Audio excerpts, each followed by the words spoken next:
Eh, Quería también daros la bienvenida a todos a esta sesión y en concreto a este máster que, como ha dicho Santos, lleva ya más de 20 años impartiéndose, lo cual ya es todo un mérito que pueda sobrevivir después de 20 años en un tema que no es un tema tan general, ¿no? Como es la gestión de espacios naturales protegidos y además con cierto prestigio, aunque esté mal que yo lo diga, ¿verdad? Como codirector del máster, pero es algo que realmente no es mérito solo de las instituciones y los profesores, sino también de vosotros, con los que estamos interaccionando constantemente intentando discutir muchos enfoques, ¿no? Y muchas herramientas de gestión ambiental que no siempre están tan claras, ¿no? Como parece, ¿no? Ya lo veremos, ¿no? Hablaremos de muchos tópicos de la conservación. Bueno, te le doy también, le agradezco, le doy la bienvenida muy especialmente y le agradezco la participación a Pedro Jordano, con el que efectivamente teníamos muchas ganas ya de ponerle cara, ¿no? En este máster por la presentación de esta conferencia inaugural, ¿no? Bueno, Pedro Jordano podríamos decir que es un ecólogo evolutivo, de manera sintética, que estudia la evolución y la estructura de los sistemas complejos mediante el análisis de las interacciones entre los componentes que conforman estos sistemas. En algunos casos son organismos y en otros casos son elementos que no son necesariamente vivos, ¿no? Pero digamos que esto sí que es un aspecto clave de su investigación, ¿no? El estudio de sistemas complejos. Actualmente es profesor de investigación en el Consejo Superior de Investigaciones Científicas y puedo decir que es uno de los investigadores más citados en España y posiblemente también uno de los más premiados. Él tiene el premio de Jaime I de Conservación del Medio Ambiente, que es un galardón científico más prestigioso que tiene nuestro país, que es Premio Nacional de Investigación Científica en el área de ciencias y tecnologías ambientales.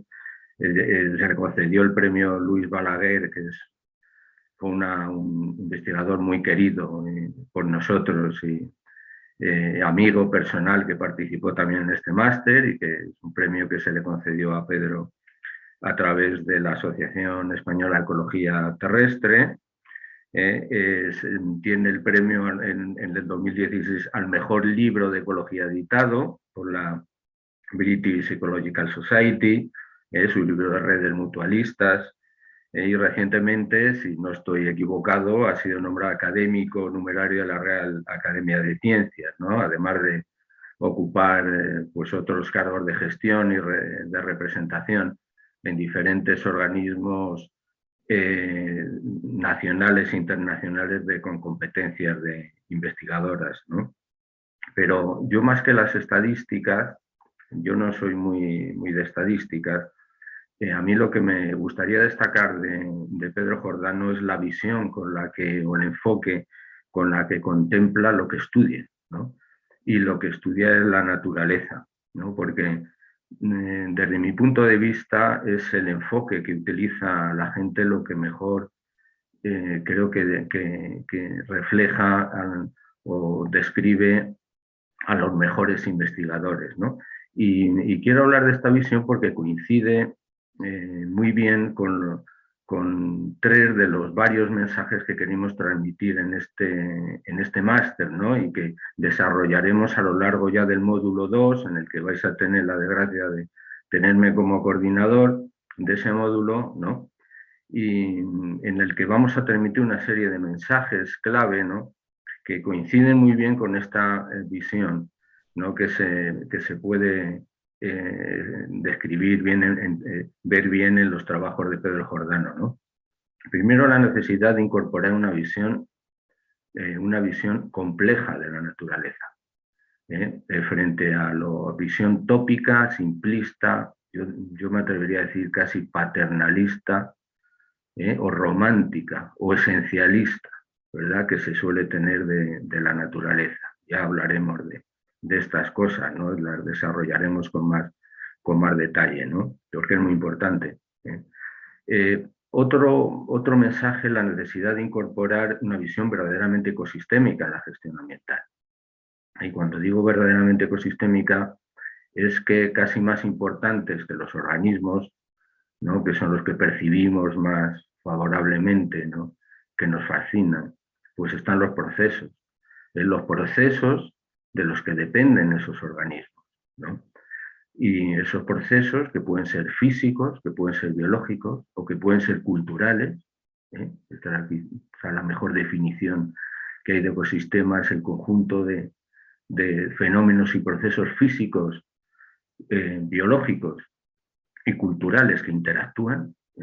Para mí es la mejor definición de ecosistema que se puede dar, ¿no? Pues en los procesos está la clave de la gestión. Ya veremos que los procesos no se ven, pero lo importante de la gestión es lo que no se ve, más que lo que se ve. Y también le daremos importancia. Y un tercer mensaje, que es la necesidad de incorporar una visión dinámica de la naturaleza, frente a algunos enfoques que pretenden mantener, unos enfoques de conservación que pretenden mantener una foto fija de los paisajes o de los territorios, y que es algo que desgraciadamente todavía ocurre en algunos espacios naturales protegidos, ¿no? Y esta visión que digo que se percibe perfectamente en los trabajos, en las investigaciones de Pedro Jordano, pues es lo relevante, ¿no? Y es lo que pues posiblemente le haya facilitado abordar pues temas tan innovadores, ¿no? Y tan fascinantes como ha desarrollado él de la estructura del estudio de la estructura de las redes tróficas complejas, de las relaciones mutualistas de diferente tipo, sobre todo de dispersión, de semillas, de frutos, ¿no? Que tienen un interés coevolutivo evidente, ¿no? Y que tienen unas enseñanzas para la conservación y la gestión de la naturaleza que también desarrollaremos, ¿no? A lo largo del máster y muy concretamente a lo largo del módulo 2 y en trabajos en los que además él ha sido pionero en muchos de ellos, ¿no? Por ejemplo, en el uso de herramientas moleculares, en el estudio de la dispersión de semillas, ¿no? Algo que le permite, pues, digamos, entender con bastante detalle, ¿no? De cuál es la procedencia de la semilla, ¿no? De qué árbol, es decir, entender con profundidad la estructura para entender en realidad el funcionamiento de la naturaleza. Entender los procesos es entender la esencia del funcionamiento de la naturaleza. Está más en los procesos que en lo que nosotros somos capaces de ver, ¿no? Así que bueno, yo la verdad es que estoy enormemente contento de que Pedro no pueda intervenir aquí, y nada más bueno, pues agradecerle de nuevo su intervención en esta conferencia, que por cierto se titula Biodiversidad de las interacciones ecológicas, que tiene su enjundia, la biodiversidad de las interacciones, el bosque vacío y los retos de conservación de ecosistemas funcionales. Pedro, muchas gracias de nuevo, gracias al resto por vuestra asistencia, y nos veremos en breve, porque al final de este mes ya empezamos con el módulo 2 también. Así que bueno, yo ya le cedo la palabra a Pedro y no me enrollo más. Gracias.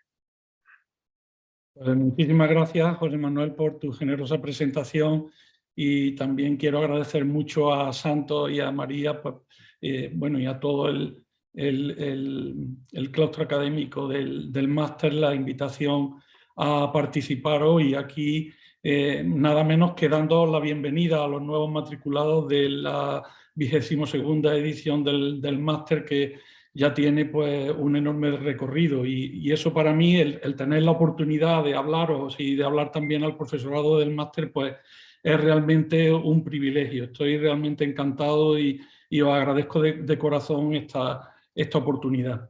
Mi conferencia de hoy, ahora creo que sí, se debe estar compartiendo la pantalla, ¿no? Sí, se ve bien, Pedro, se ve De acuerdo, correcto. muchas gracias, sí. es que no tenía feedback sobre eso. Muy bien, en mi conferencia de hoy me voy a centrar en aspectos de la biodiversidad que no siempre los tenemos en cuenta cuando, por ejemplo, pues generalmente sobre conservación de biodiversidad nos referimos a la conservación de especies, la biodiversidad entendida como el número de especies que podemos encontrar en un lugar determinado, la repartición de abundancia entre esas especies, etc. Yo me voy a centrar en otra cara, digamos, que podríamos llamar como una cara oculta de la biodiversidad, pero que es enormemente importante. Y eso es lo que quiero transmitiros hoy en esta conferencia. Y es lo que yo llamo la biodiversidad de las interacciones, es decir, todas las formas de interacción posibles entre especies en el planeta. No hay una sola especie en el planeta Tierra que viva sin interaccionar con otras especies. Y todo ese elenco enorme de miríadas de interacciones ecológicas que podemos registrar en la naturaleza es lo que yo llamo el interactoma de la biodiversidad, en analogía a, por ejemplo, los interactomas del metabolismo celular, de los mecanismos de regulación génica, de las interacciones entre genes, en la expresión génica, o, por ejemplo, el interactoma del cerebro, con todo el conjunto de interacciones entre neuronas y grupos neuronales que configuran pues, nuestra mente y nuestras reacciones, ¿no? Es todo un reto estudiar el interactoma de la biodiversidad, pero además es que es muy urgente que lo hagamos porque es fundamental para entender cuáles son las piezas clave que hacen que los ecosistemas sean funcionales. Las interacciones ecológicas son las que dan soporte a la diversidad de la vida, son las que dan soporte a la biodiversidad. Y eso es algo que está muy bien construido con una analogía que a mí me gusta mucho y me parece muy interesante a la vez que preciosa, que desarrollaron los profesores Ramón Margalef y Emilia Gutiérrez en este trabajo de 1983 en American Naturalist, en que compararon la diversidad de ensambles, de conjuntos de especies que conviven en un ecosistema, la repartición de individuos entre especies, la compararon con lo que ellos llamaban la diversidad de artefactos que funcionan y que son construidos por humanos. Por ejemplo, estas piezas de Mecano que podemos ver aquí y en las que ellos calcularon también pues, la diversidad por medio de índices de Shannon, de índices de Simpson, calcularon también la diversidad pues, de los componentes de lavadoras, de las placas base de ordenadores, de circuitos electrónicos, de relojes, para compararlas con la diversidad que tiene pues, una selva tropical, un arrecife, una comunidad mediterránea, y es muy interesante ese trabajo. Pero ahí Margalef, en algo que ya introducía en su libro de 1974, en Ecología, nos enfatizaba que si queremos entender cómo funciona realmente algo complejo, una estructura compleja, como por ejemplo este pequeño juguete de Mecano, necesitamos algo más que el inventario de las piezas que tiene. En este caso serían unas 360 piezas de 35 tipos diferentes. Necesitamos algo más que el inventario. Lo que necesitamos es precisamente conocer cómo se conectan esas piezas, porque si tenemos solamente el inventario y empezamos a conectar las piezas al azar, no vamos a obtener un artefacto funcional. Es prácticamente improbable que obtengamos algo que funcione. Necesitamos saber cuáles son las reglas que gobiernan las relaciones entre esas partes, componentes de los artefactos complejos. Y un ecosistema es exactamente análogo a eso. Esa analogía es potente, es bonita, es interesante, porque ilustra muy bien cómo las especies interaccionando mantienen los ecosistemas. En la primera parte de la charla voy a dar una visión muy, muy breve y amplia a la vez sobre la esencia de las interacciones ecológicas, lo que llamamos la red de la vida y el interactoma de la biodiversidad, es decir, todo el conjunto de interacciones que podemos registrar, que podemos observar en el planeta. Y en la segunda parte voy a ir avanzando con algunos casos de estudio para ilustraros pues, algunos aspectos que yo considero muy interesantes desde la perspectiva de conservación de la biodiversidad y que se nos pueden estar pasando, y es entender la funcionalidad de las interacciones y por qué las interacciones proveen esos servicios funcionales que son absolutamente esenciales en el funcionamiento de la biosfera. Y aquí, en este artículo de John Thomson, de 2010, tenéis un elenco maravilloso de ejemplos que muchas veces no hemos pensado que están fundamentados en interacciones ecológicas. Fijaros, por ejemplo, los dos primeros, las mitocondrias, los cloroplastos, orgánulos complejos intracelulares cuya pura esencia proviene de una interacción simbiótica, de una interacción primigenia entre células eucariotas y parásitos o inquilinos, que serían bacterias o cianobacterias, y que conforman toda la base de la fisiología y de los mecanismos de energética celular y de los mecanismos de fotosíntesis que gobiernan absolutamente la biosfera, basado en una interacción ecológica. Esas interacciones ecológicas dan lugar a esos procesos de coevolución por los cuales taxones que son, como nos decía Darwin, muy separados en la escala evolutiva, pueden llegar a conformar una interacción muy próxima. Tenéis otros ejemplos fascinantes, los arrecifes de coral, en los que prácticamente toda la producción primaria depende de la actividad fotosintética que desarrollan dinoflagelados que conviven en simbiosis con los corales. O, por ejemplo, los líquenes, que son fundamentales en los balances de materia y energía en ecosistemas como la tundra o las micorrizas, y luego en aquellos en los que yo me voy a centrar hoy más en la conferencia, en los mutualismos, aquellas interacciones en que las dos partes que interaccionan obtienen un beneficio recíproco que se deriva del resultado de la interacción, de qué es lo que resulta de esa interacción. Polinización de las flores, dispersión de semillas por animales, aspectos muy interesantes que vamos a ir desarrollando. Y estas interacciones pues, se llevan estudiando históricamente en ecología desde hace mucho tiempo, por medio de redes tróficas, pero más recientemente nos hemos dado cuenta que realmente necesitamos técnicas nuevas para abordar la comprensión, el estudio, la visualización, la simulación, el análisis estadístico de estas interacciones.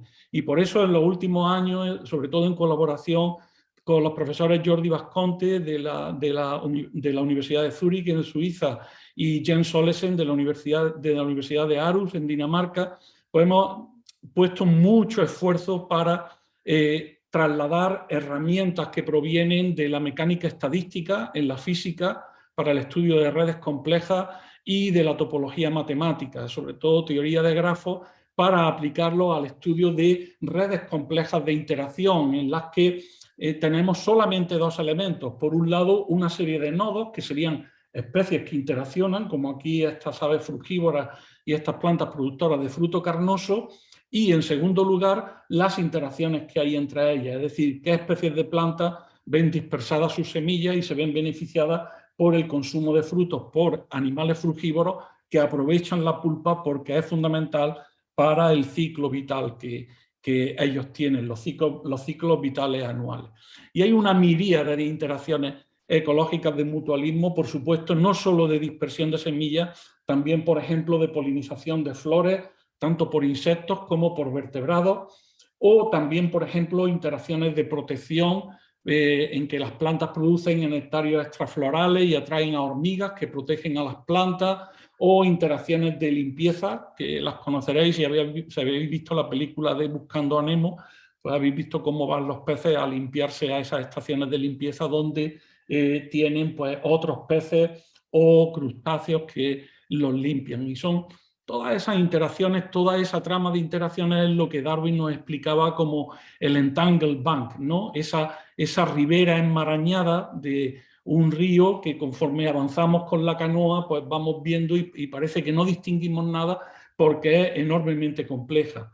Y efectivamente es así, es enormemente compleja porque puede incluir en sistemas megadiversos pues miles, millares de interacciones entre distintas especies de animales y distintas especies de plantas, como por ejemplo aquí en esta red de interacciones entre animales frugívoros que dispersan semillas de una serie de plantas productoras de frutos en el Parque Natural de Intervales, en el sureste de Brasil, en Sao Paulo, un trabajo de Silva y colaboradores en que ellos inventariaron la biodiversidad de la riqueza de interacciones que existe en estos conjuntos de animales y plantas, ¿no?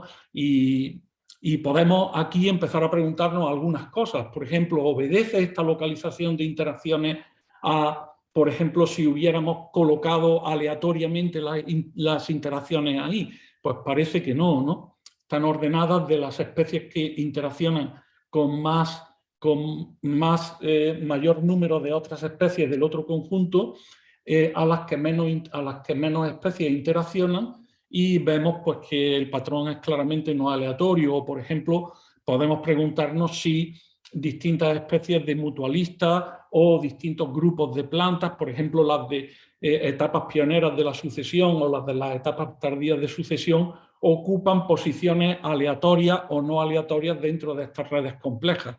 Muchas preguntas interesantes para las cuales necesitamos herramientas que nos permitan, primero, visualizar la complejidad. No podemos estudiar la complejidad si no la visualizamos. Segundo, analizar estadísticamente, tener descriptores estadísticos de esa complejidad para poder compararla. Y tercero, desarrollar modelos nulos que nos sepan, pues, por ejemplo, predecir qué cuestiones pueden ocurrir si, por ejemplo, hay eventos de cambio global que, por ejemplo, tienden a que se pierdan las especies de interacciones más generalizadas aquí, o las especies de interacciones más generalizadas aquí, o subconjuntos de especies determinados. Eso es muy importante. Por eso la teoría de redes complejas nos arroja luz para visualizar esa complejidad. Técnicamente, no voy a entrar en los detalles, pero técnicamente lo que llegamos es a representaciones de redes bipartitas, que se llaman así porque tienen dos modos. Es decir, un modo sería el conjunto de especies de plantas, simbolizado aquí por nodos de color verde a la izquierda, y por otro lado un conjunto de nodos aquí en color rojo que representarían las especies animales. Y simplemente en este grafo estamos inventariando cuál es la riqueza de interacciones que nosotros podemos hacer. Hacemos un monitoreo, hacemos un inventario de esa comunidad y vamos anotando qué interacciones registramos y qué interacciones no registramos, y llegamos a este tipo de grafos. Pero si buceamos un poco más en lo que llamo aquí la anatomía de la interacción, lo que podemos encontrar es que cada enlace de aquí, de la red compleja, realmente está conformado por dos dependencias recíprocas entre las especies que interaccionan. Cuánto yo dependo de ti y cuánto tú dependes de mí. Y ahí podemos empezar a encontrar aspectos interesantes, como es que las interacciones no sean simétricas, por ejemplo, que tengan una fuerte asimetría. Por ejemplo, aquí esta especie, el majuelo, pues depende en gran medida para su dispersión del zorzal alirrojo, pero el zorzal alirrojo, que es un frugívoro más generalista, no necesariamente va a depender mucho de los frutos del majuelo para su balance energético y para completar su ciclo de vida. Entonces, todas estas propiedades son cuantificables, las podemos estudiar, las podemos comparar, y es muy interesante las conclusiones que podemos llegar a obtener a partir de ahí. Por ejemplo, cómo se repiten, a pesar de la enorme diversidad de interacciones que podemos observar, cómo se repiten ciertos patrones de forma invariante en ecosistemas que van, pues, desde la tundra hasta los trópicos, desde las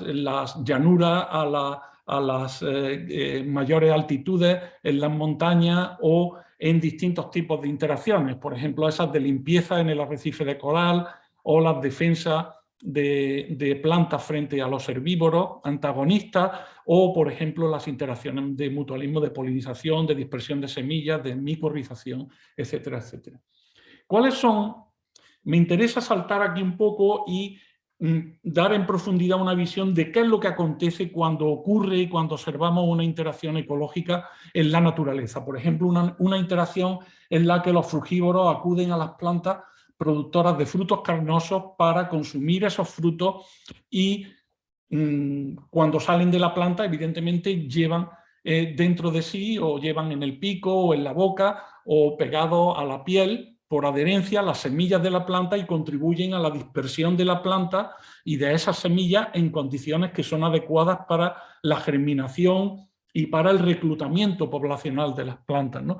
¿Qué es lo que acontece en cada una de esas interacciones que nosotros podemos inventariar en la naturaleza? Y me interesa enfatizar en esto porque luego nos va a dar paso analizar cuáles son las consecuencias y qué es lo que pasa cuando eventos de cambio global, los sucesos de cambio climático a los que estamos asistiendo o procesos de degradación de la naturaleza, lo que hacen es que nos alteran estos componentes y nos alteran los resultados de la interacción. Por ejemplo, aquí podemos distinguir en una interacción pues, una etapa que yo denomino de encuentro, cuando los frugívoros, los polinizadores o los hongos micorrízicos pues están buscando y encuentran un partner, encuentran alguien, algo, alguna otra especie, algún otro organismo con el que interaccionar, y de ahí pasan a una etapa en que se produce la interacción, que es lo que nosotros realmente registramos, podemos registrar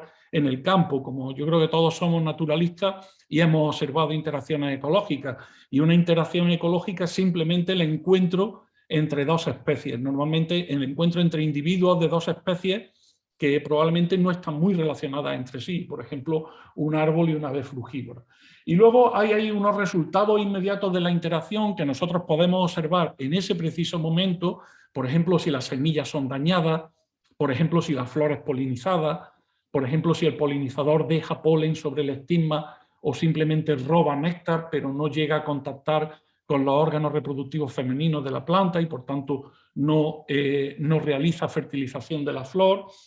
O también podemos tener consecuencias aplazadas, es decir, resultados aplazados de la interacción que tiene que ver, por ejemplo, cuál es la calidad de los lugares donde los frugívoros depositan las semillas, y pueden ser en lugares en que sean muy favorecidos por depredadores post dispersión de las semillas y por tanto esas semillas tengan pocas posibilidades, pocas chances de sobrevivir a la dispersión, o pueden ser dispersadas en condiciones que no son adecuadas para la germinación, etc. Consecuencias aplazadas de la interacción. Y es muy interesante porque nos interesa inventariar esto, y para esto pues estamos, a ver, perdón, que no sé por qué no me pasa la diapositiva.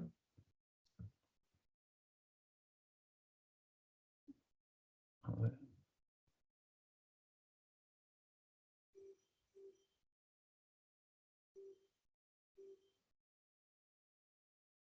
Perdona, que...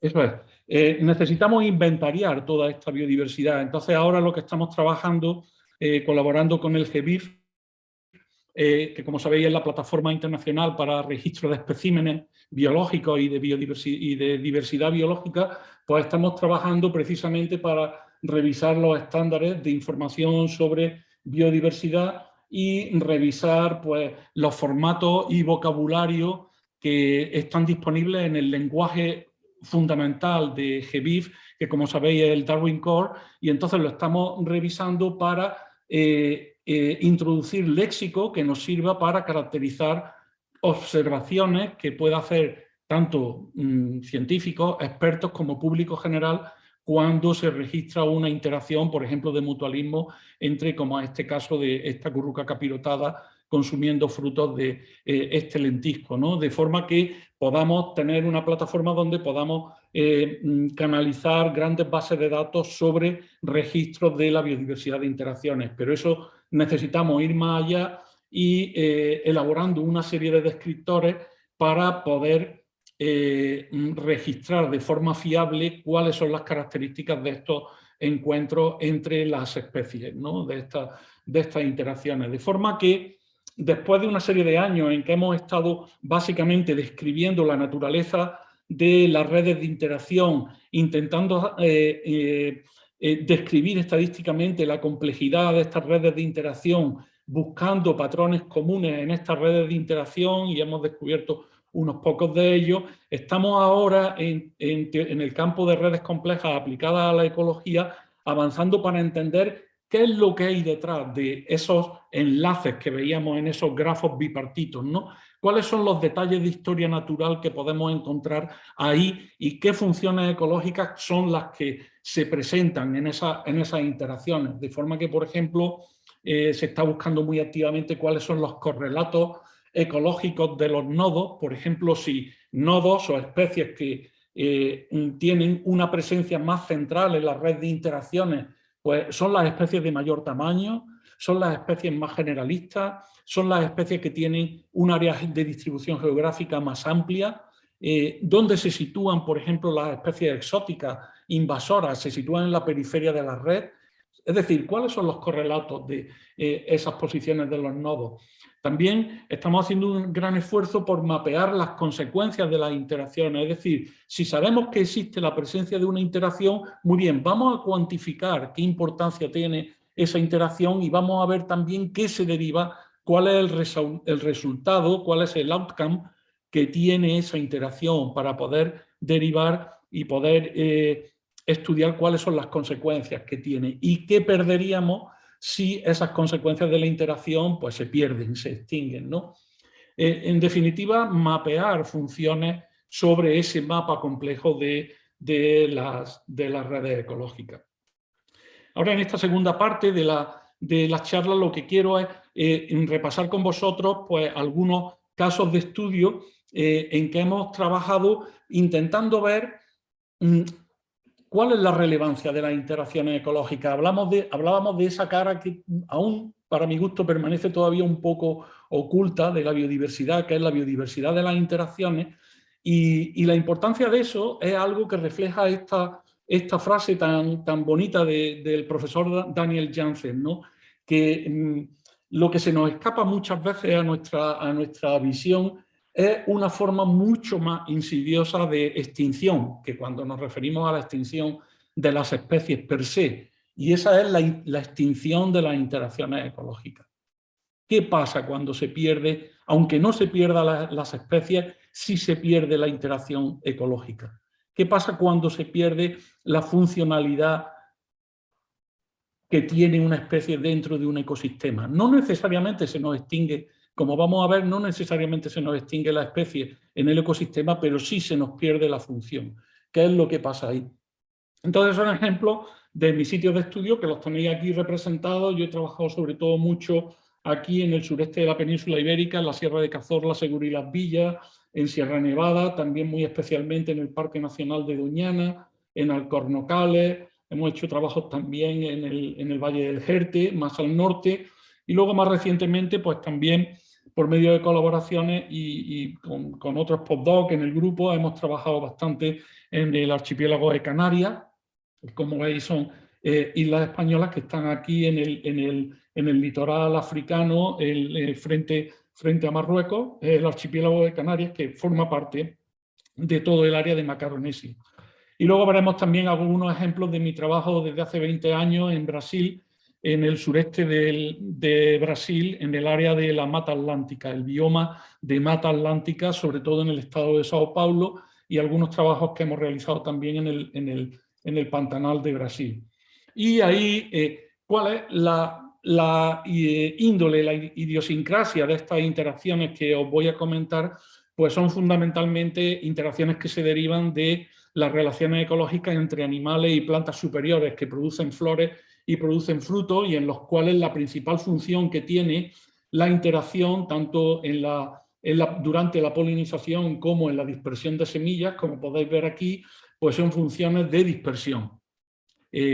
Las plantas no se mueven. Las plantas cuando crecen, un árbol, una liana, pues un matorral, están quietos en el sitio donde han crecido. Hay algunas excepciones, pero están fundamentalmente quietos. Lo que se dispersan son sus genes. Las plantas están donde están, pero sus genes se mueven, y sus genes se mueven en forma de granos de polen o en forma de dispersión de semillas, donde ya se mueven los nuevos individuos que se han creado en cada episodio reproductivo. Por tanto, las interacciones con animales son fundamentales para determinar la frecuencia de dispersión cerca y determinar los patrones de reclutamiento in situ y regeneración in situ de las poblaciones de plantas.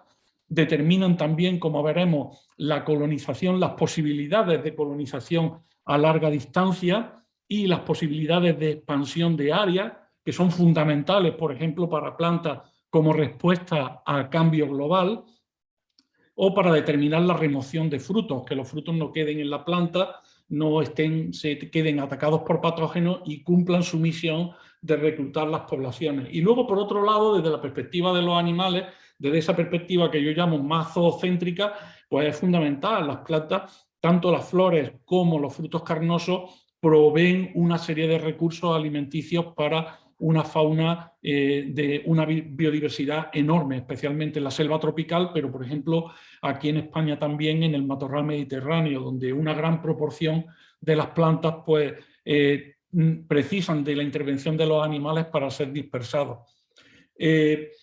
Para poder catalogar estas interacciones necesitamos no solo observación directa, que puede ser observación directa de plantas para registrar qué especies de animales llegan a visitar las flores o a consumir los frutos en las plantas, sino que también muchas veces acudimos a métodos indirectos, como puede ser el fototrampeo o como puede ser, perdón,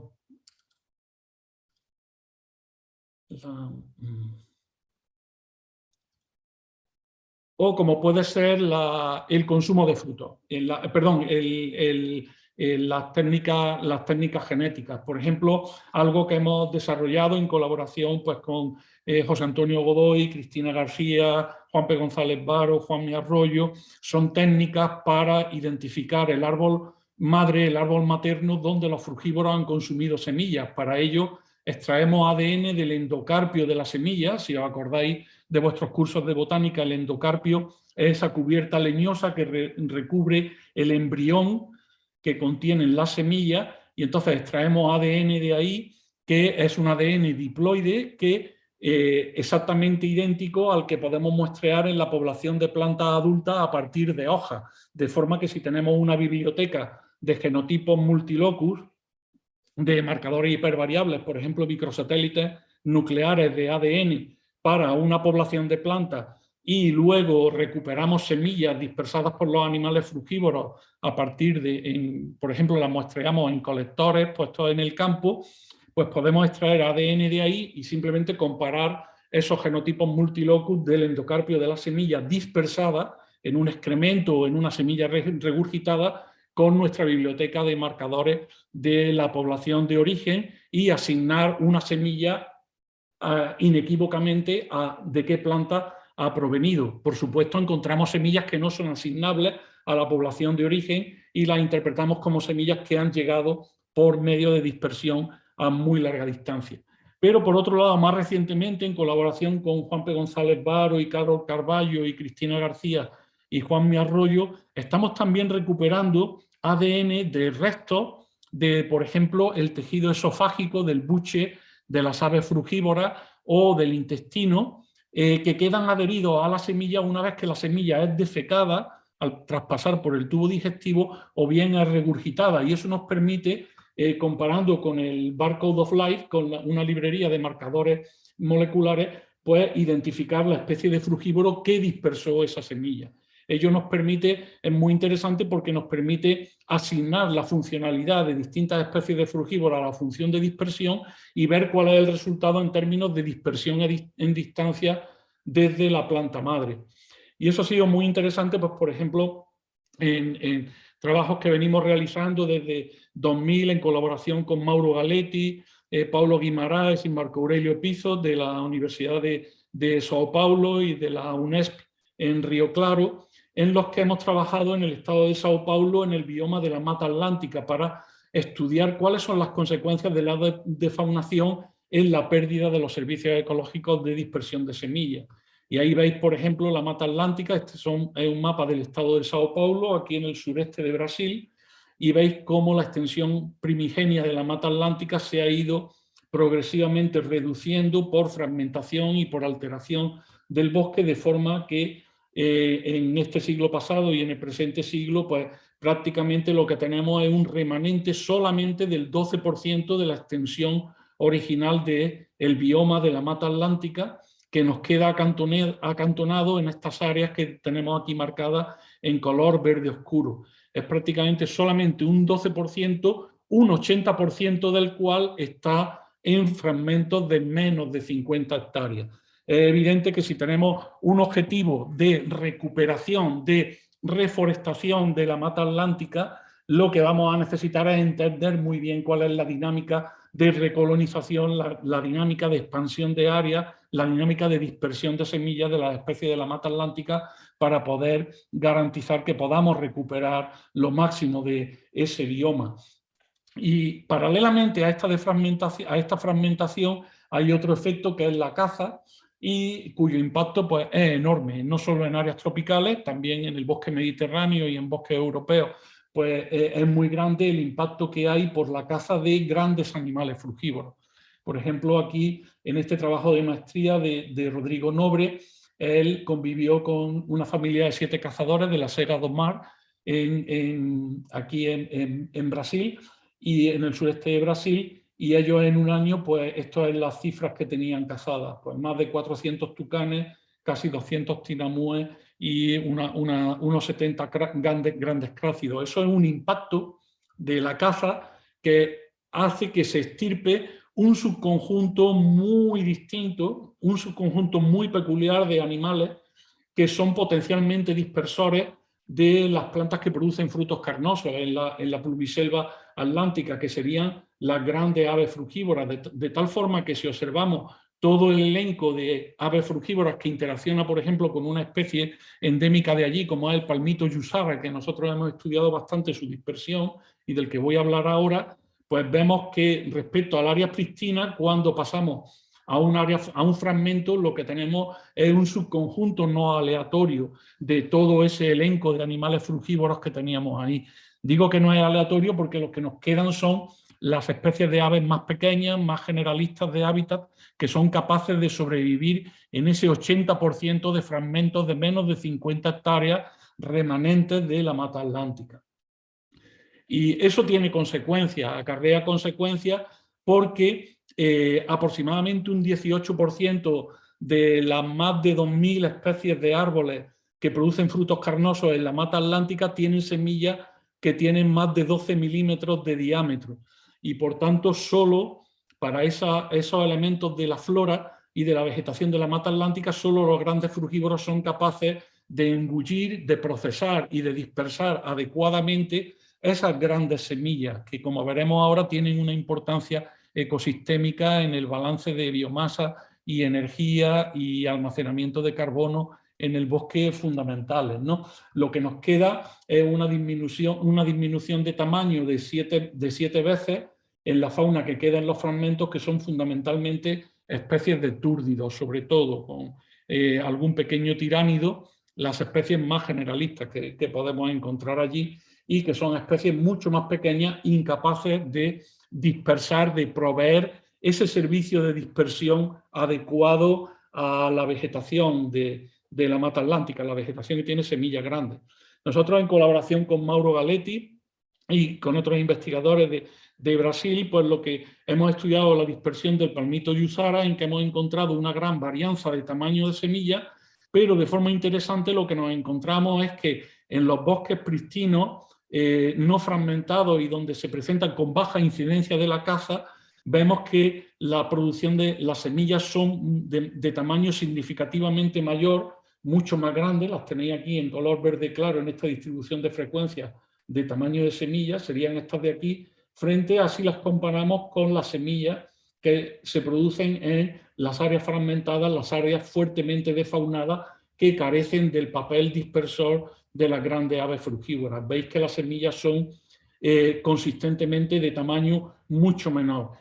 Son resultados muy interesantes porque nos han hecho demostrar cómo en los aproximadamente 150 años que se lleva desmatando la mata atlántica para ferrocarril, para cultivo de caña, para cultivo de café, etcétera, etcétera, han sido suficientes para que los palmitos respondan significativamente a esta fuerte presión de selección sobre el tamaño de semilla, de forma que palmitos que tienen semillas grandes van a ver disminuido su fitness, su éxito de dispersión, favoreciendo a palmitos que tienen semillas pequeñas. Y bastan solamente unas pocas décadas, eso es muy impresionante, como cambios evolutivos, como drivers de cambio global, como pueda ser defaunación y pérdida de bosque, pueden causar cambios evolutivos muy rápidos en tamaño de semillas, fijando producción de tamaño de semillas pequeñas en estos bosques. Y eso tiene consecuencias, bueno, aquí simplemente para ver los bosques que estudiamos, y veis que aquí a la izquierda, pues prácticamente todos los bosques desfaunados, que están simbolizados aquí por puntos rojos, su distribución de frecuencia está a la izquierda de esta línea roja aquí, que está en 12 milímetros, que es la anchura de la boca en las comisuras de estos túrdidos y de estos pequeños tiránidos que persisten en los fragmentos. Dentro de esos fragmentos solo se dispersan adecuadamente las semillas de palmito que están por debajo de ese umbral crítico que determina el éxito de dispersión. Y es realmente impresionante cómo nuestros modelos de respuesta a selección, teniendo en cuenta heredabilidad del carácter, número de generaciones, etcétera, etcétera, la respuesta tan rápida que ha habido a esos eventos de fragmentación. Eso es muy interesante. Pero no solo eso, sino también hay otras consecuencias que quiero pasar brevemente, que tiene esta pérdida, esta defaunación a partir de una comunidad inicial de mata atlántica que podemos aquí tener representada por un conjunto diverso de especies de plantas y que están siendo dispersadas por la comunidad de frugívoros, básicamente aves frugívoras, murciélagos frugívoros, grandes vertebrados frugívoros como primates, tapires, agutíes, marsupiales, etc. Y vemos cómo, por causa de la pérdida de hábitat y de la fragmentación, vamos perdiendo a esas especies.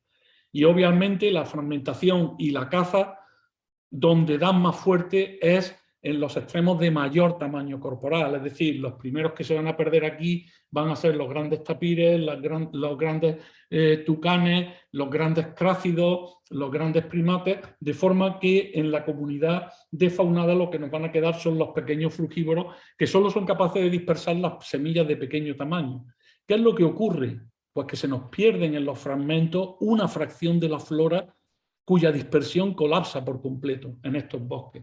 Son aquellas especies que he señalado aquí en azul marino, más oscuro, que tienen tamaño de semilla mucho mayor y que no son suficientemente dispersadas en estos bosques. Por los fisiólogos de plantas sabemos que hay una relación positiva muy significativa entre el tamaño de semilla y la densidad de la madera que producen estas especies forestales. De forma que a mayor tamaño de semilla, mayor densidad de la madera. ¿Y eso qué quiere decir?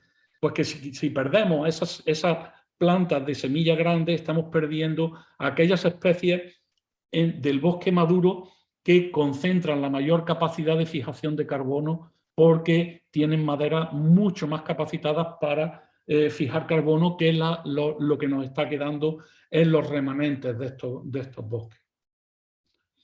Aquí veis que cuando simulamos aquí en distintas áreas, a partir de los inventarios de flora inicial, la pérdida creciente de especies de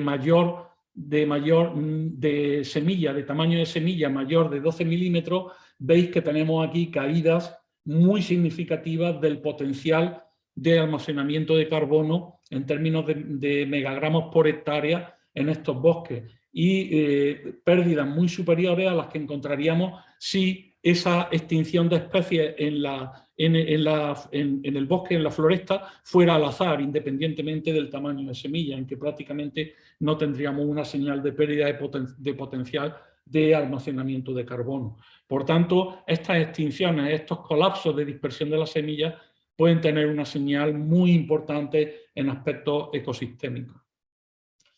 Os voy a poner también otras consecuencias que tienen que ver con el alcance de la dispersión, con las distancias de la dispersión. ¿Qué acontece cuando perdemos a las especies de frugívoros que son capaces de transportar las semillas a más distancia, a más larga distancia?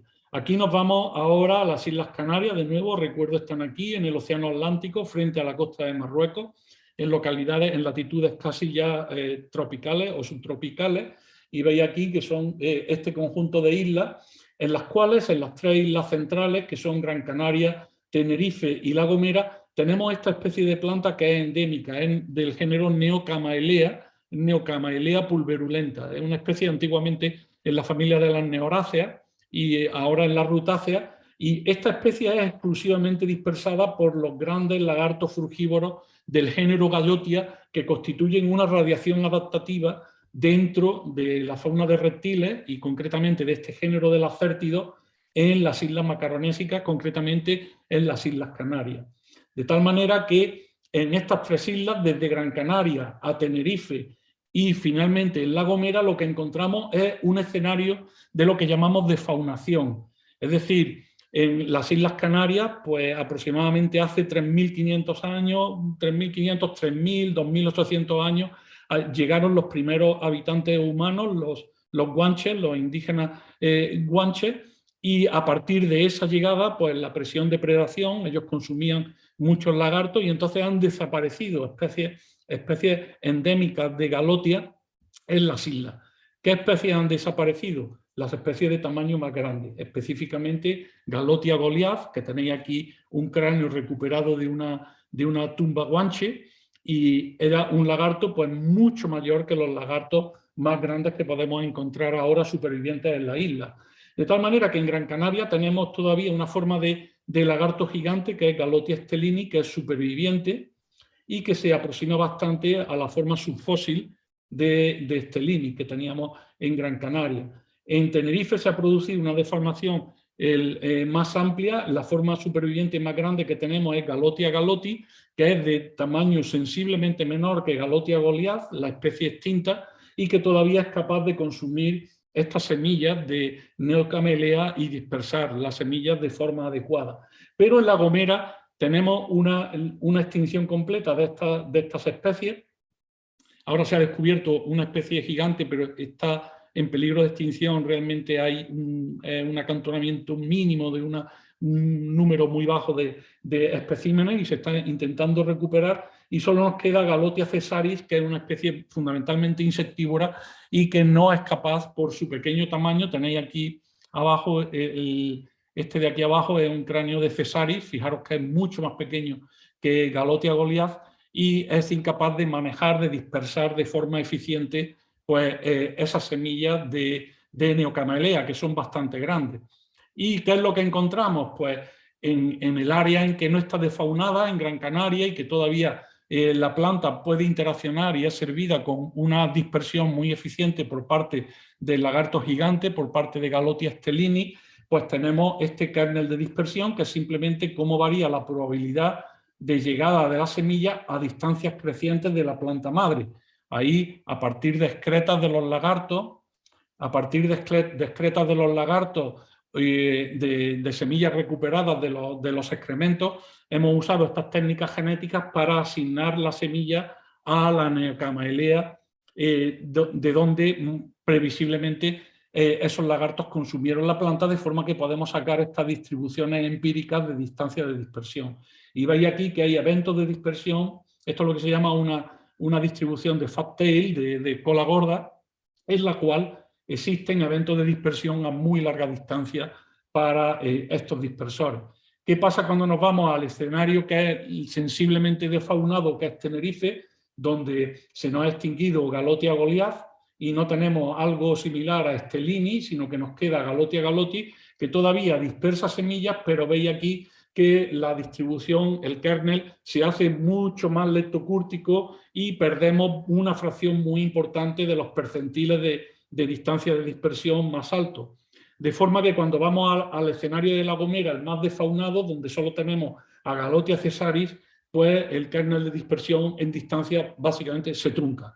Es rarísimo ver una semilla de Neocamelea dispersada a más de 4 centímetros de una planta adulta de Neocamelea en La Gomera. Esto tiene consecuencias que hemos explorado en términos de conectividad entre estas poblaciones, de persistencia demográfica de poblaciones locales, especialmente en La Gomera, del mantenimiento del acervo genético. No es lo mismo en Gran Canaria, donde se están dispersando todos los genotipos de forma muy eficiente en toda la población y no tenemos evidencia de estructuración local, de estructura genética en la población de Neocamelea. En cambio, si nos vamos a La Gomera, donde realmente solamente la dispersión está aconteciendo a muy corta distancia y es esporádica, y entonces encontramos unos agrupamientos de una mayor estructuración del acervo genético, de forma que plantas que están creciendo juntas son muy similares genéticamente.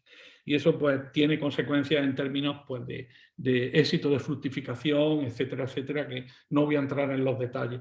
Colapso de dispersión de semillas en escenarios defaunados. Y realmente, precisamente, fijaros que justo ayer Science, el último número de Science, que apareció ayer, esto lo incluí anoche en la presentación, publicó este trabajo de Fricke y colaboradores con Alejandro Ordóñez, Halder Rogers y Christian Benning, pues hablando de los efectos de faunación sobre la capacidad de las plantas de responder a cambio climático. La capacidad de responder a cambio climático por parte de las plantas va a depender de que se mantengan esos eventos de dispersión a muy larga distancia que puedan favorecer desplazamientos del rango de distribución de las especies y puedan migrar al norte, migrar en zonas de montaña cuando eso sea preciso. En esa evaluación, en ese metaanálisis que ellos publicaron ayer, pues lo que encuentran en modelos parametrizados a partir de la relación que conocemos entre tamaño corporal aquí y la distancia, la capacidad de dispersión en distancia de animales que tienen mayor tamaño corporal, aquí son, cada punto aquí sería un animal frugívoro, vemos que frugívoros más grandes son capaces de dispersar de semillas a más distancia.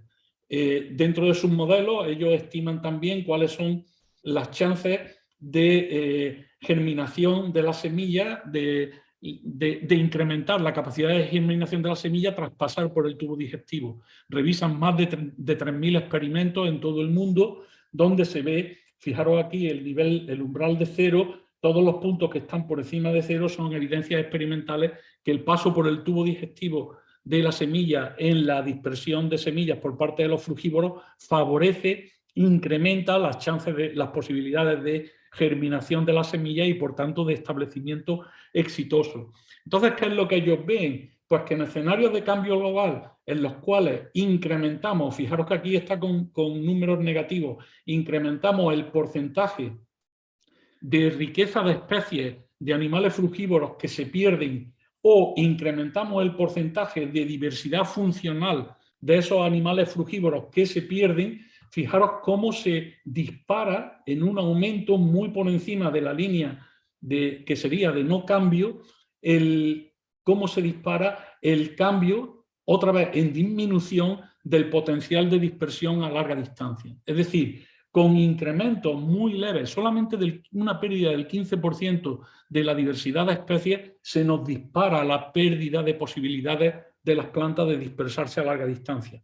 ¿Por qué? Porque aunque el porcentaje de pérdida de riqueza de especies, como hemos visto en el caso del palmito Yusara, sea bajo, se nos está perdiendo una fracción que da un servicio funcional clave a las plantas, como es la dispersión a muy larga distancia.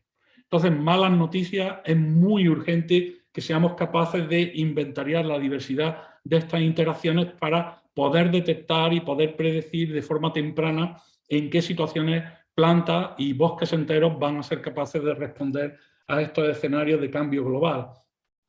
Esto, lo que nos vamos a encontrar si no conseguimos rápidamente llegar a esto es lo que se denomina, lo que definía Redford en 1992 en este trabajo de Bioscience como el síndrome del bosque vacío.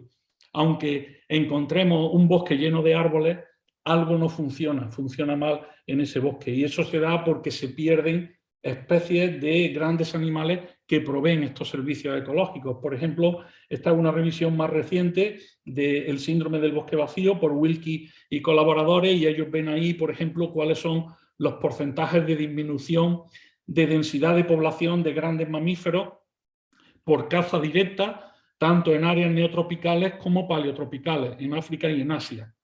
Y veis que en promedio se sitúa por encima del 50%. Es decir, nos estamos encontrando con bosques en los que, aunque tengamos las especies de plantas produciendo los frutos y regenerando y podamos ver alguna plantulita por ahí, y aunque en nuestros censos podamos encontrar huellas de algún rinoceronte, de algún elefante o restos de algún gran murciélago frugívoro, realmente sus densidades son tan bajas que funcionalmente no existen. Es lo que nos decía Janssen, esa forma de extinción perversa. se pierde la funcionalidad de la interacción, aunque no necesariamente se hayan extinguido las especies.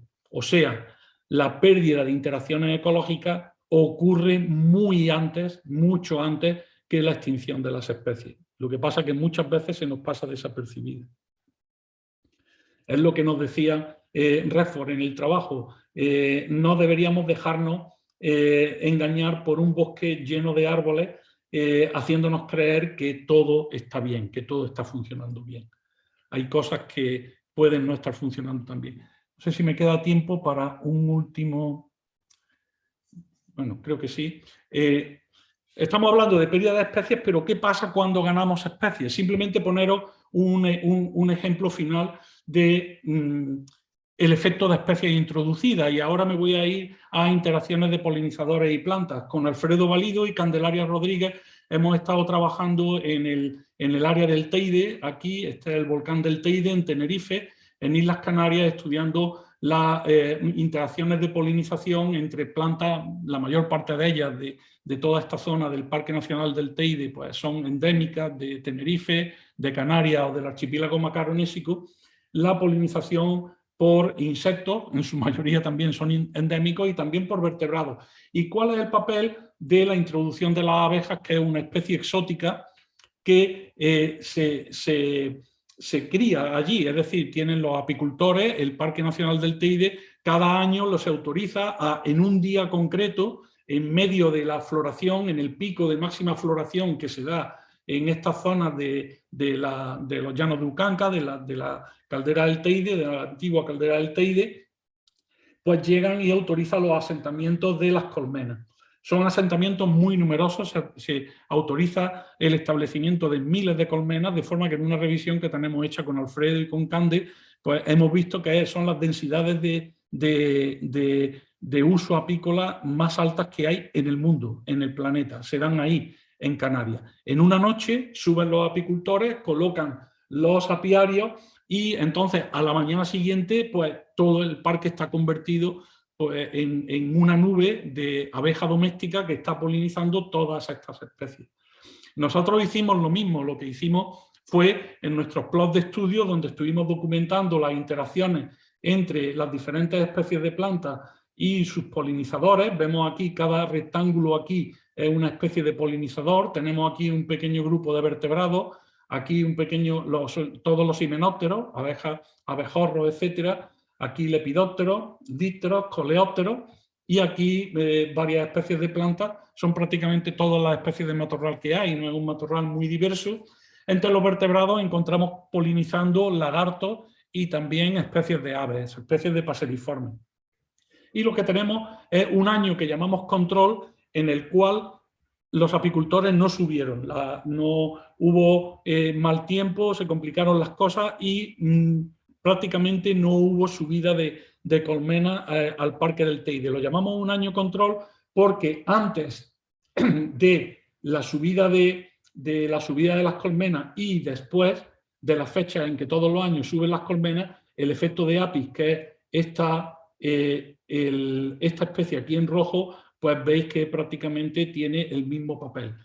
¿Qué pasó en el año en el que realmente sí se suben las colmenas? Pues antes de subir las colmenas, este era el patrón de interacción de toda la comunidad. Esta es la red compleja de interacciones de los polinizadores con las plantas del Teide, y cuando llegamos, y nosotros alquilamos unas colmenas y las colocamos en nuestro plot de estudio para ver también cuál es el efecto, y efectivamente pues veis ahí cómo Apis, Apis mellifera, tiene un papel marginal antes de la subida de las colmenas, pues luego evidentemente domina, expulsa a los otros polinizadores y realmente prácticamente deconstruye por completo la biodiversidad de interacciones que existían ahí, especialmente en lo que se refiere al conjunto de interacciones con los himenópteros, con los lepidópteros y también en parte con los dípteros, aunque las interacciones con coleópteros pues, se mantienen un poco más conservadas. Muy interesante.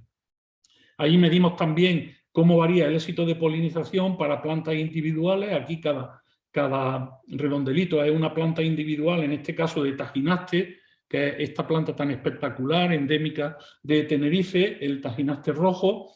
y veis aquí cómo varía el éxito de polinización para la misma planta antes de la llegada de las colmenas, de la apicultura, y después de la llegada de las colmenas. Es decir, es la misma planta y son aquí varias plantas en que hemos medido para un efecto antes-después y lo que detectamos es una caída consistente y altamente significativa en el éxito de polinización. Es decir, algunas veces la adición de las especies puede representar un incremento de diversidad de interacciones, pero normalmente lo que hace es que desconfigura las redes de interacción, la biodiversidad de interacciones y puede tener efectos también secundarios en la demografía de estas plantas, disminuyendo de forma crítica pues, los niveles de éxito reproductivo que tienen esas plantas. Para ir terminando, pues últimamente lo que estamos investigando pues, es realmente cómo distintos tipos de interacciones pues, aparecen, digamos, anastomosados, superpuestos a lo largo del ciclo reproductivo de las plantas, ¿no? Como nos decía John Harper en este libro del 77, pues simplemente los eventos del ciclo de regeneración natural de cualquier especie de planta es un ciclo de etapas sucesivas en las cuales se dan interacciones con distintos agentes que pueden ser polinizadores, agentes mutualistas, mutualistas dispersores de semillas, granívoros que depredan las semillas, animales que afectan negativamente la germinación, otros herbívoros que consumen plántulas o herbívoros que consumen plantas adultas. De forma que una vía en la que estamos estudiando esta estructuración de los mutualismos es a través de estos métodos de redes multicapa, lo que se llaman redes multicapa, redes multiplexadas. Para explicarlo, simplemente lo que tenemos es cada forma de interacción, por ejemplo, con herbívoros, para un conjunto de plantas en una población, que serían estos nodos en verde aquí, interaccionando, por ejemplo, con distintas especies o taxones de herbívoros, podemos superponer la capa de interacciones de esos mismos individuos de plantas con los polinizadores. Por ejemplo, simbolizado aquí distintas especies de polinizadores en los nodos de color naranja, o bien con animales frugívoros o con micorrizas, etcétera, etcétera, y serían los mismos individuos de plantas.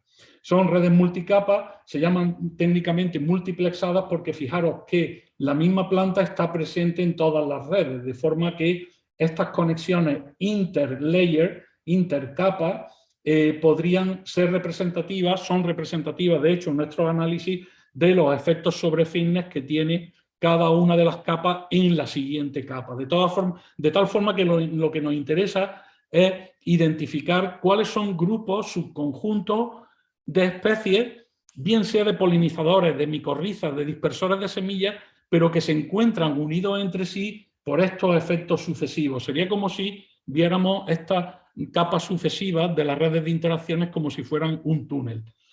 Y lo tenemos aquí en el caso de una especie que hemos estudiado bastante intensivamente en la Sierra de Cazorla.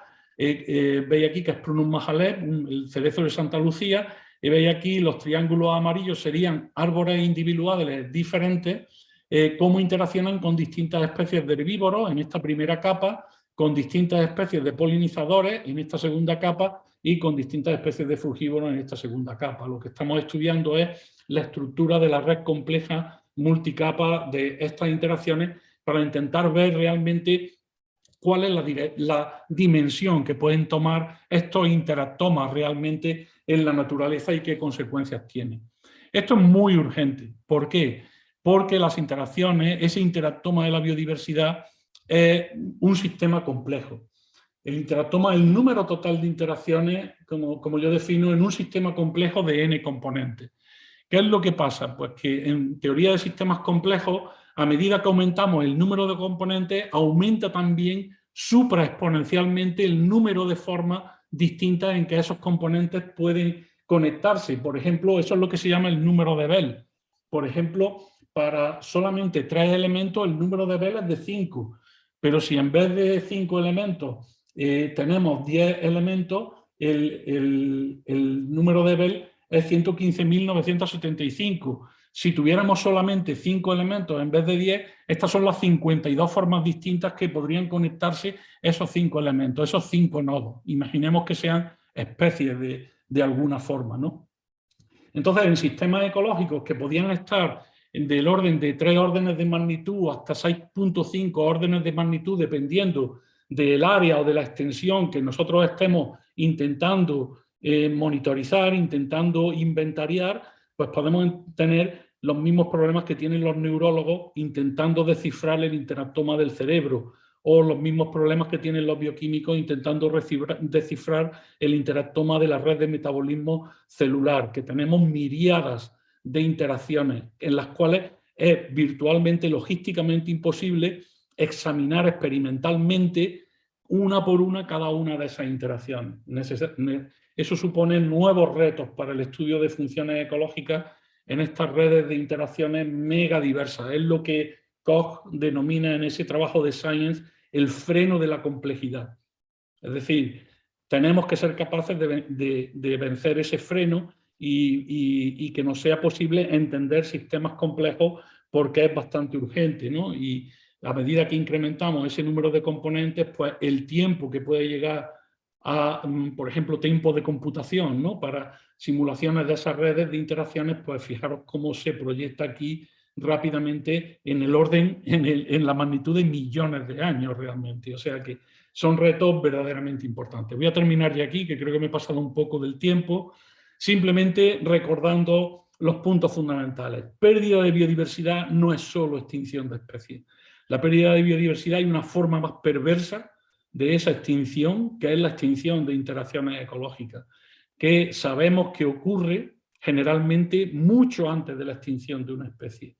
Y eso tiene consecuencias verdaderamente devastadoras por lo que hemos visto, lo que estamos viendo, para procesos que son funcionalmente muy importantes en los ecosistemas. Retardo en la regeneración forestal, no solo retardo, sino colapso de la regeneración forestal, pérdidas sustanciales del stock de carbono, de la potencial de almacenamiento de carbono, pérdida de conectividad en poblaciones fragmentadas, que frena la construcción, el desarrollo de pasillos, el desarrollo de corredores, y por tanto frena y ralentiza la recuperación de áreas geográficas extensas, o por ejemplo también la evolución rápida en respuesta a cambio global, que no tenemos mucha idea de a dónde nos puede conducir. Ya solamente pues dar las gracias a la gente que colabora conmigo, que realmente soy un privilegiado por tener la ayuda de todos estos amigos y colaboradores, muy especialmente Cristina García, Juan P. González Baro, especialmente también Alfredo Valido, Néstor Pérez Méndez, nuestros técnicos de laboratorio, Juan Mi Arroyo, Cristina Rigueiro, en fin, Candelaria Rodríguez, y también pues quería reiterar mi agradecimiento muy sincero al máster, al claustro de profesores, por haberme invitado, y también a todos vosotros por vuestra atención. Muchísimas gracias.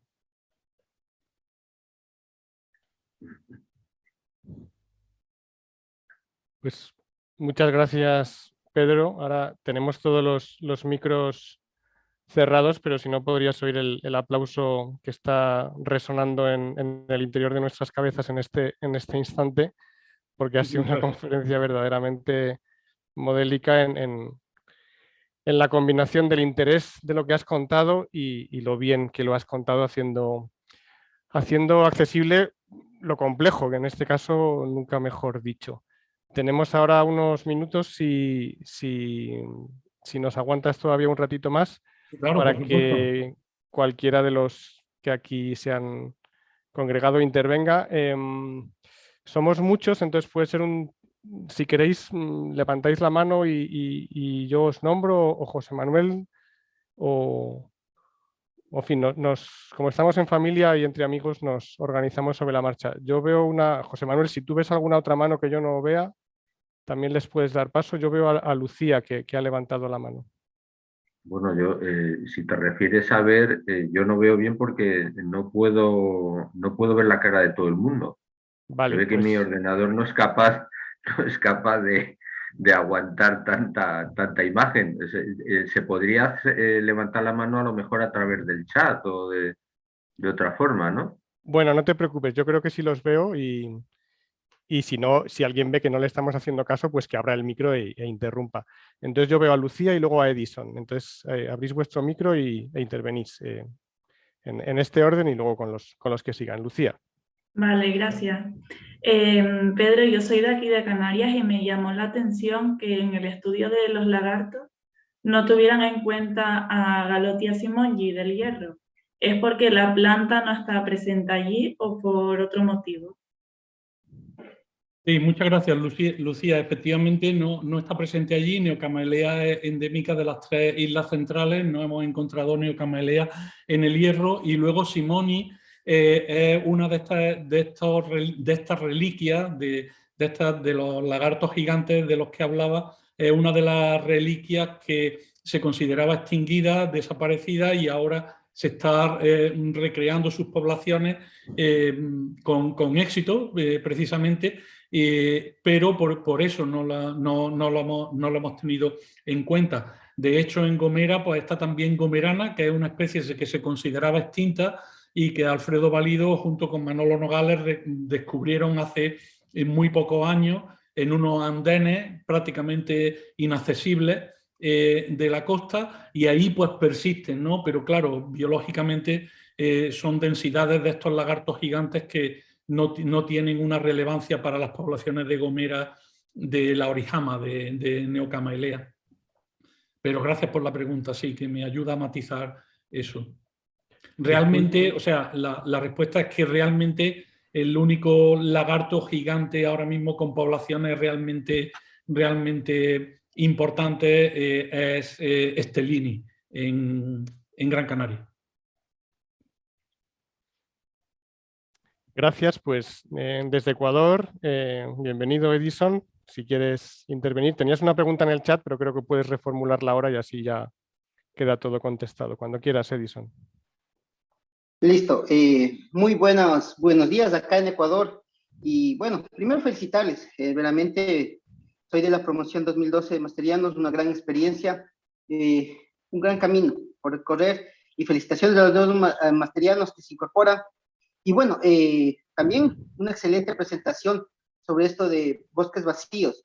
Solo que me queda una pequeña consulta, ¿no? Claro, cuando tenemos bosques vacíos no es que las especies desaparecen, sino existe una compensación de especies.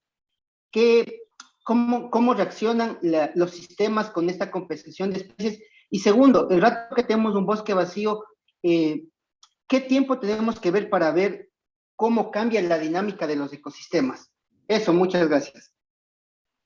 Sí, muy bien, muchísimas gracias, Edison. He visto tu pregunta ahí en el chat y efectivamente no hay tal compensación, es decir, puede haberla en ciertos casos, por ejemplo, en algunos casos de megafauna exótica, por ejemplo, de búfalos u otras especies en el sureste de Asia, pues se ha visto que pueden eventualmente en algunos casos reemplazar el papel dispersor que tienen los rinocerontes, pero es muy raro que se dé esa compensación de lo que ha fallado, digamos, de las grandes especies de frugívoros. Normalmente sí se producen resultados de compensación, generalmente incrementos de abundancia, pero suelen ser incrementos de abundancia pues muchas veces de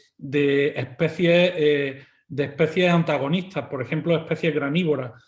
Aquí, por ejemplo, en la península ibérica, en fragmentos de poblaciones de Juniperus turífera, de una especie de sabina, de la sabina albar, una gimnosperma, pues lo que se ha visto es que en fragmentos de estos bosques se incrementa muchísimo la densidad de roedores y eso dispara la depredación de semillas tras la dispersión, de forma que son muy pocas las semillas que sobreviven en condiciones adecuadas para restablecer los sabinares.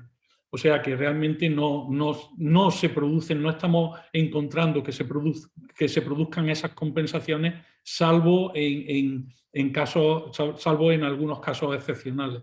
Respecto a los tiempos de recuperación, son extremadamente variables. Es decir, incluso un fragmento pequeño de menos de 50 hectáreas de bosque de mata atlántica se puede recuperar rápidamente siempre y cuando la distancia a un área pristina, bien preservada, no sea muy larga, no sea una distancia muy grande.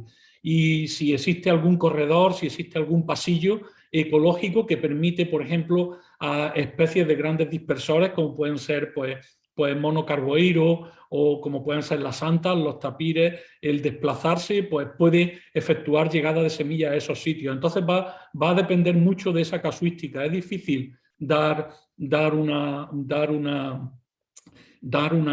cifra. Pero lo que sí sabemos es que cuando se producen las condiciones adecuadas, la recuperación puede ser muy rápida.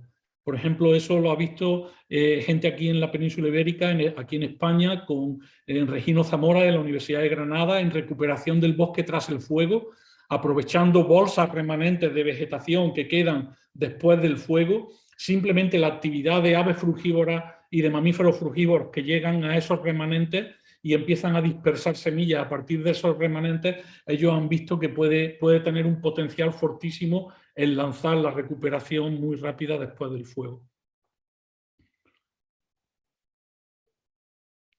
Muy bien. Gracias por la respuesta. Gracias. Pues veo ahora desde Rapa Nui, desde la isla de Pascua, con el récord mundial de distancia en esta conexión, está Sebastián, cuando quieras. Vale, gracias, Santo. Pedro, mi pregunta va desde el lado de la visión antrópica. ¿Cómo podemos poner al ser humano, ¿cierto?, a nosotros las personas, en esta ecuación de las interacciones ecológicas para la biodiversidad? Sobre todo pensando en las comunidades indígenas que vivimos y necesitamos nuestro ecosistema para poder alimentarnos y poder subsistir de alguna manera. Pero algo positivo, en el fondo, que podamos realmente conectarnos para que la biodiversidad no se vaya perdiendo, sino que vaya aumentando. Y sobre todo también pensando, como dijiste, que muchas veces creemos que las abejas son grandes polinizadores, pero en el caso ese que mostraste ahí en Tenerife, en Canarias, la verdad es que no está ayudando mucho. Entonces, a ver qué nos puedes comentar respecto a eso. Gracias.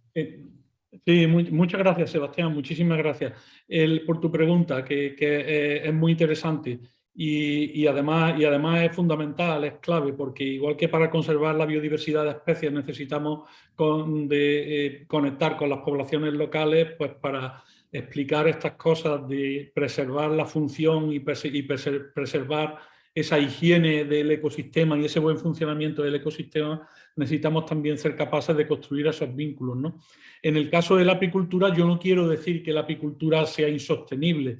Es decir, la apicultura es básicamente, yo la veo como una forma de ganadería realmente, ¿no? Es una especie que nosotros cultivamos, que nosotros tenemos ahí, una especie animal y que recolecta para nosotros. Y entonces, ¿qué es lo que pasa? Pues igual que en ganadería hay problemas de sobrepastoreo cuando la ganadería es muy intensiva y tenemos pues en bosques donde la regeneración vegetal está completamente frenada por una alta presión de herbivoría y de consumo por ungulado, pues este ejemplo que os he puesto de nuestro estudio del TID con la apicultura, pues lo ilustra ahí también. ¿Cuál es mi mensaje respecto a lo que decías de las poblaciones indígenas? Pues son fundamentales por su conocimiento de las interacciones y por su conocimiento también de las especies que tenemos. Si quieres, mira un trabajo que tenemos publicado hace unos años en PLOS ONE con Mauro Galetti y Paulo Guimaraes sobre la dispersión de semillas por animales extintos, por lo que se llama la hipótesis de Janssen del síndrome de dispersión de semillas por megafauna extinta. La megafauna del Pleistoceno que se extinguió eran las que dispersaban muchas especies de plantas de las cuales han persistido tras la extinción de esta gran megafauna hace aproximadamente 15.000 años, básicamente por acción humana, por acción de las poblaciones indígenas que aprovechaban estos frutos, estas especies para su consumo y muchas veces, si no cultivándolos directamente, como por ejemplo muchas especies de cucurbitáceas, de mangos o de otras especies de solanáceas, etcétera, pues facilitando de alguna manera el que ocurrieran en la naturaleza, ¿no? Pues, por ejemplo, desbrozando otras especies competidoras que estaban a su lado.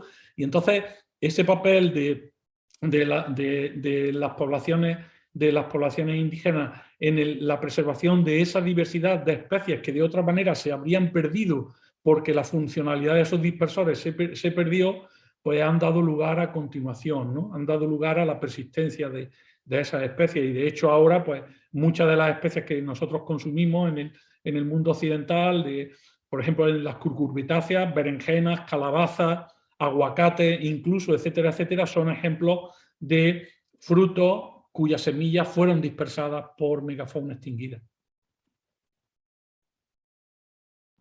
Muchas gracias. Bien, gracias. Y bueno, también los que estamos en Madrid tenemos derecho a preguntar. Entonces, María de la Cita me parece que quiere intervenir. María. Sí, gracias, Santos. Bueno, Pedro, muchas gracias por la exposición, súper interesante, muy compleja, y yo no conocía nada de este mundo y me ha parecido fascinante, o sea que muchas gracias.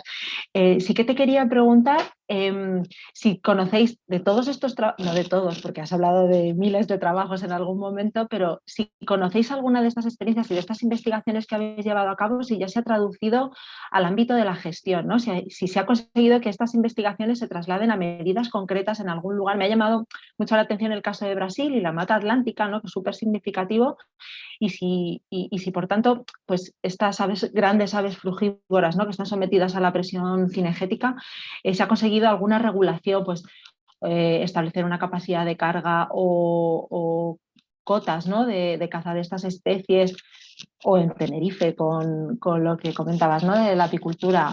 ¿Se ha conseguido alguna regulación o todavía es demasiado pronto y es demasiado incipiente? Sí, hay algunos ejemplos, tanto aquí en España como también en Brasil, y es una pregunta interesante. Pero antes de nada, gracias por todo, por tus palabras y tu apreciación de la charla, te lo agradezco mucho. Sí, por ejemplo, aquí desde la perspectiva de regeneración de la vegetación, por ejemplo, los trabajos que hacemos de dispersión de semillas que suelen... Nos dan como resultado un conocimiento de cómo se estructura lo que denominamos la lluvia de semillas, ¿no? La llegada de semillas en un paisaje heterogéneo. Eso nos ha permitido poder detectar lo que llamamos puntos calientes de reclutamiento de plántulas, y nos ha llevado a cabo en algunos parques naturales, por ejemplo en Sierra Nevada, bueno, Sierra Nevada es parque nacional, en Cazorla y en Alcornocales también a recomendar, por ejemplo, dónde pueden estar ubicados en un área que se pretende reforzar con reforestación, dónde pueden estar ubicados esos puntos calientes donde puede ser más favorable la regeneración, porque es donde normalmente se dirige la dispersión de semillas por animales. En Brasil, por ejemplo, desde la perspectiva de normativa, todavía no conozco desarrollos concretos, pero, por ejemplo, una cosa que sí me parece interesante es que hemos trabajado, varios de los grupos con los que colaboro, pues estamos trabajando con redes de invernaderos, de la gente que desarrolla lo que allí llaman las mudas, las plántulas, para las tareas, los trabajos de reforestación. ¿Cuál es el problema que nos encontrábamos en Brasil para esa tarea ingente, de ese proyecto ambicioso de regeneración de la mata atlántica? Que los invernaderos no tienen tecnología para propagar de forma eficiente las especies que tienen semillas de gran tamaño. Es decir, las semillas que tú encuentras en los invernaderos, que son las que ellos venden, por ejemplo, a propietarios que quieren reservar por la ley forestal brasileña un área de su propiedad para reforestar la mata atlántica y entonces atenerse a la regulación que hay sobre eso, lo que cuando van a intentar conseguir semillas y plántulas de especies de mata atlántica, lo que nos encontrábamos en los invernaderos normalmente y en estas entidades de propagación, pues son especies de crecimiento secundario, ¿no? Y entonces, pues esto le ha dado una visión completamente diferente y se han puesto pues a desarrollar técnicas para tener procedimientos y protocolos de manejo más eficientes de semillas de mayor tamaño, que son mucho más eficientes. Y luego, por otro lado, no solo eso, sino también recomendaciones específicas de dónde colocar esas semillas y especialmente de dónde no colocarlas nunca, porque sabes que va a ser un agujero negro de cualquier propágulo que tú entierres ahí, porque sea un punto caliente de alta intensidad de depredación por herbívoros o por depredadores por dispersión, ¿no? Genial, muchas gracias. Bueno, estamos agotando un poco el tiempo que nos habíamos dado para esta actividad y no queremos abusar mucho más de la paciencia de Pedro y de su generosidad en compartir su conocimiento. Entonces tenemos dos últimas preguntas para cerrar.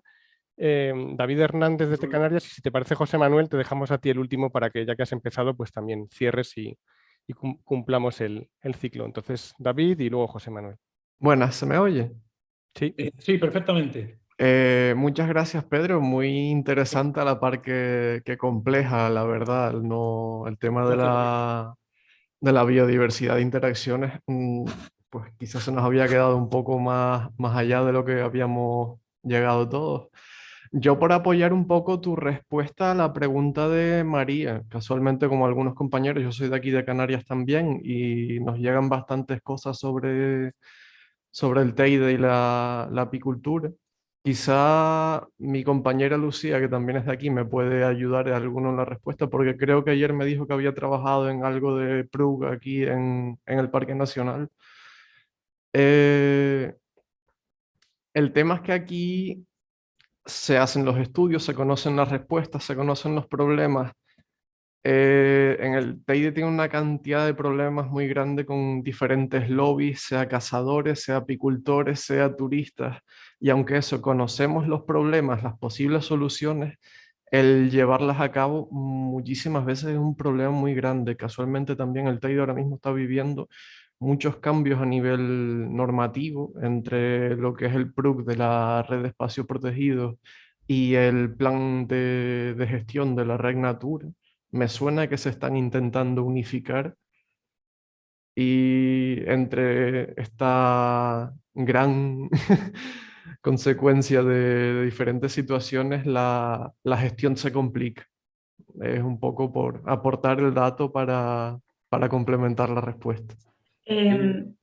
Sí. Adelante, Lucía, disculpa. Yo que tuve la oportunidad de trabajar con el equipo que está haciendo la actualización del PRUC del teide, que salió el borrador, es verdad que tuvieron en cuenta lo de la apicultura y lo que querían hacer era un sistema de barbecho, es decir, de ir moviendo ir rotando las abejas por las diferentes zonas del parque. Eso es lo que está propuesto ahora. Efectivamente.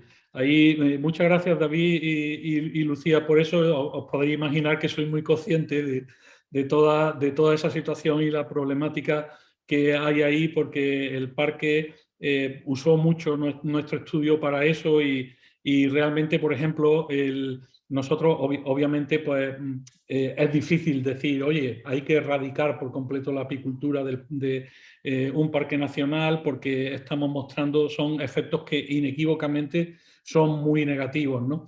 Entonces, podemos llegar a eso en un momento dado, pero yo creo que pero nosotros lo que proponíamos también inicialmente cuando hemos hablado con el parque era precisamente la solución de barbecho. Es decir, está muy bien zonificadas las zonas que tienen los apicultores para asentar las colmenas y simplemente lo que promovíamos era un sistema rotatorio en el que se preservasen pues, algunos enclaves estratégicos de alguna forma y que fuera rotatorio. Eso a la par que una bajada también de la densidad del número de autorizaciones. Siguen siendo todavía un número de autorizaciones muy alta y eso no es porque lo digamos nosotros, sino que viene de una comparativa con las densidades de asentamientos apícolas en todo el mundo, desde Australia a cualquier otro sitio.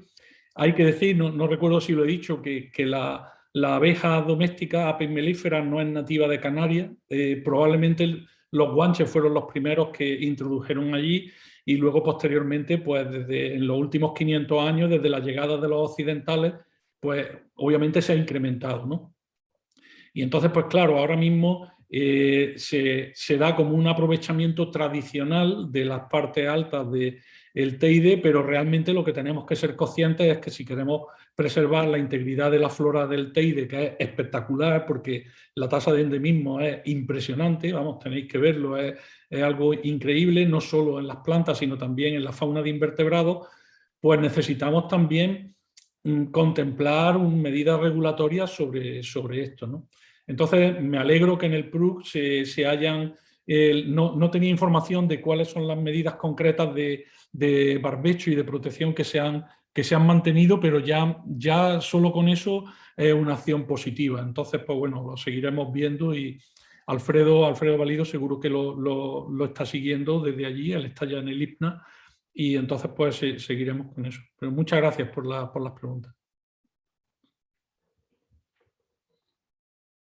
Pues José Manuel, ¿cierras tú? Sí, gracias, Santo. Bueno, gracias, Pedro, por esta magnífica conferencia, en primer lugar. Tú has destacado algo que yo considero que es muy relevante, ¿no? Tan dramático es perder especies como perder interacciones, ¿no? Pero esto llevado al plano de la gestión lo veo complicado. María te ha hecho también una pregunta parecida, ¿no? Porque el enfoque de conservación que domina es un enfoque que yo llamo biocéntrico, ¿no? Es decir, se conserva lo que la sociedad quiere conservar, pero ¿qué quiere conservar? Pues aquello que percibe favorablemente, ¿no? Y lo que percibe favorablemente pues son determinadas especies, y no otras, ¿eh? Sin embargo, puede haber muchas especies que no sean bien percibidas, que no estén sometidas a determinadas planes de gestión o de conservación, cuyas interacciones sean clave. Entonces, yo voy diciendo por ahí en los espacios protegidos que se tienen que hacer listas de especies claves. Y esas listas de especies claves no siempre coinciden, vamos, de hecho, casi nunca coinciden, o por lo menos faltan muchas de las que están en las listas de especies protegidas. Entonces, ¿cómo llevamos esto a los gestores? ¿Cómo conseguimos que los gestores entiendan la importancia de las interacciones? Porque yo lo veo complicado y ya llevo muchos años intentando. No sé si vosotros habéis tenido alguna experiencia positiva al respecto, ¿no? De que la gente entienda que tan importante es conservar especies como conservar las interacciones, y que para conservar algunas interacciones hay que conservar determinadas especies que a lo mejor la gente ni conoce, porque son especies insignificantes, porque son pequeños insectos, ¿no? ¿Tenéis alguna experiencia concreta en este sentido? Sí, muchas gracias, José Manuel, por tus palabras y también por la pregunta, que yo creo que es absolutamente clave. Coincido totalmente contigo, ¿no? La idea de conservación de la biodiversidad pues lleva consigo el que dentro de esta complejidad nosotros seamos capaces de identificar cuáles son aquellos subconjuntos, técnicamente lo podemos llamar módulos o compartimentos, que serían absolutamente esenciales para garantizar la preservación de toda la estructura, ¿no? Es decir, dicho de otro modo, ¿cuál es la fracción de nodos de esa red compleja que podemos perder sin que se nos deconstruya por completo toda esa estructura de red, ¿no? Entonces, por ejemplo, un caso positivo ha sido este del que acabo de hablar del Teide, donde realmente pues, los gestores del parque fueron muy receptivos a nuestro estudio, aunque obviamente pues ya David y Lucía pues, han mencionado pues, que, claro, obviamente eso entra en un conflicto de interés con intereses de los apicultores, intereses comerciales, intereses económicos, y entonces ahí es donde hay que verlo, pero es que si no identificamos esos problemas, pues no podemos llegar a unas medidas que sean efectivas, ¿no? Otro ejemplo que yo suelo poner es este que me he referido de los trabajos de Regino, del profesor Zamora de la Universidad de Granada, de regeneración del bosque mediterráneo después del fuego, ¿no? En cómo la preservación de las interacciones con animales frugívoros pues, es fundamental para recuperar rápida y eficientemente zonas que han sido asediadas por el fuego. Antiguamente, estas pequeñas manchas de matorral remanente, pues prácticamente con los aterrazamientos para luego facilitar la repoblación, pues eran arrasadas, ¿no? Y entonces lo que hemos demostrado es que realmente funcionan de facto como fuente de propágulos que incrementan la llegada de semillas y la regeneración. O, por ejemplo, en fuegos bastante devastadores que ha habido en el Parque de Cazorla Segura y Las Villas, pues también con estudios de Pedro Rey y de otra gente de la Universidad de Jaén, pues ellos han puesto de manifiesto cómo, por ejemplo, para la llegada de semillas son fundamentales los posaderos, ¿no? Y el apear troncos de pinos que estén muertos porque decían que son fuente de plagas, etcétera, etcétera. Nosotros lo que decíamos era de mantenerlos en pie porque facilitan el que posen los animales frugívoros, el que lleguen animales frugívoros, aporten semillas, y es que es verdaderamente espectacular la cantidad de semillas que llegan cuando tú tienes en medio de un área arrasada, tú tienes un palo en pie, tú pones allí un colector de semillas y llegan varios órdenes de magnitud de densidad de semillas mayor que la que llega al suelo abierto, ¿no? O sea, medidas de este tipo, pues varias hemos conseguido pues, que se van incorporando en protocolos de actuación, en acciones de reforestación y de recuperación.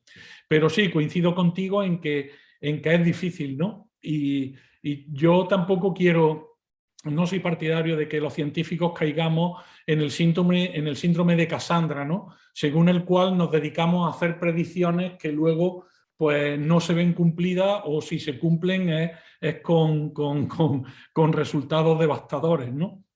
Yo creo que tenemos que hacer un esfuerzo en que, por esotérica que sea la ciencia que hacemos, y teórica y conceptual, etcétera, pues que siempre mantengamos ese vínculo de unión con la gente que está a pie de obra intentando conservar los espacios naturales protegidos, ¿no?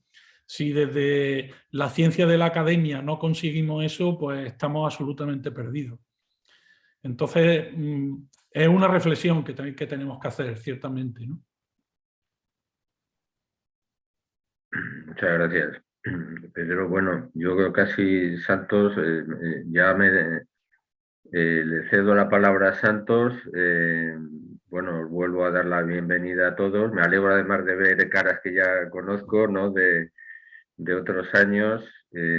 Os saludo, espero que os vaya muy bien, ¿eh? Y ya casi le cedo la palabra a Santos para que cierre la sesión. Gracias muy especialmente, Pedro, por tu intervención. Muchísimas gracias, José Manuel. Gracias a vosotros. Encantado.